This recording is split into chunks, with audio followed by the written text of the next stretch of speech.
which is a term that gets used in a number of different ways. But what we're talking about is the research done by MIT's Center for Information Systems Research, who early in the 2000s did some surveys of organizations and queried them on two measures, if you like.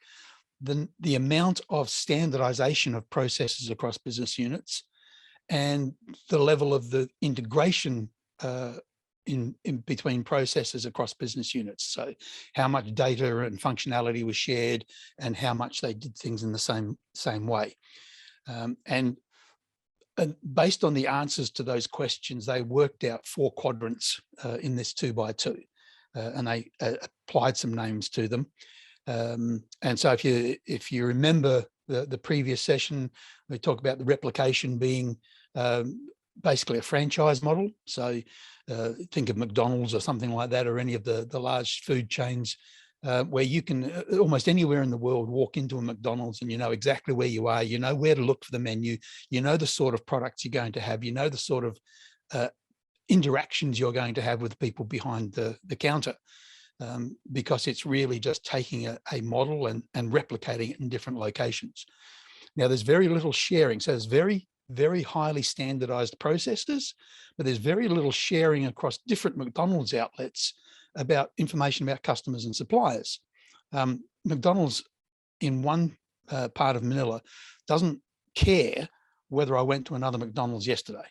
It's not of no interest to them. So they have almost zero process integration. So they're very heavily that sort of replication. That's a franchise sort of model. If we go across the top, the unified example is this would be most small businesses or organizations with only a single business model. So everything's done the same way. Everything is, all the customers and partners are shared because there really is only one set of processes, one set of systems, and what have you.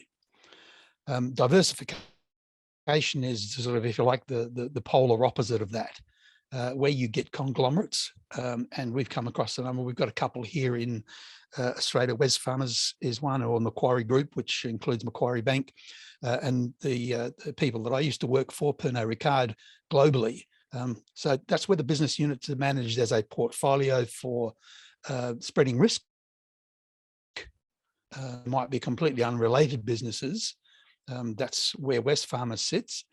Or the business unit to manage its portfolio for divestment and investment, which is particularly where the one I'm familiar with, Pernod Ricard, had to get rid of an American. No, they had related businesses, and that they're all sort of alcohol businesses, if you like.